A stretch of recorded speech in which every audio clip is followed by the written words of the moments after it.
అందరికీ నమస్కారం. నేను మీ doctor Venugopal, consultant physician at Venu Vidya hospital Nalgonda. So చాలామంది మళ్ళీ కొన్ని స్టేట్స్లో కొన్ని కంట్రీస్లో కోవిడ్ పాజిటివ్ వస్తున్నాయి. సో కోవిడ్ బూస్టర్ డోస్ తీసుకోవాలా, కోవిడ్ బూస్టర్ షాట్ మళ్ళీ తీసుకోవాలని అడుగుతూ ఉంటారు.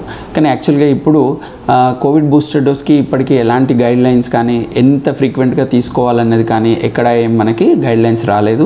సో మనం ఒకవేళ బూస్టర్ డోస్ తీసుకోవాలనుకున్నా కానీ మనం ఒకసారి COVID-19 యాంటీబాడీస్ మన బాడీలో టైటర్స్ ఎంత ఉన్నాయని చెక్ చేసుకొని మనము తీసుకోవాలా వద్దా అనేది డిసైడ్ చేయాల్సి ఉంటుంది. సో మనం ఏవైతే 2 వ్యాక్సిన్స్ తీసుకున్నామో ప్రీవియస్గా, కోవిషీల్డ్ కానీ కోవాక్సిన్ కానీ, అవి ఎన్ని డేస్ మన యాంటీబాడీస్ని మెయింటైన్ చేస్తున్నాయి అనే దాన్ని బట్టి బూస్టర్ డోస్ డిసైడ్ అవుతుంది. సో యాజ్ ఆఫ్ నౌ ఎలాంటి గైడ్లైన్స్ లేవు కాబట్టి మనం ఓన్లీ మీకు సిమ్టమ్స్ ఉన్నట్లయితే మీ డాక్టర్కి చూపించుకొని, ఒకవేళ సస్పిషియస్ కోవిడ్ అని అనుకుంటే కోవిడ్ టెస్ట్ RT-PCR చేసుకొని ఫర్దర్గా ఎట్లా అనేది డిసైడ్ చేయాలి. ధన్యవాదాలు.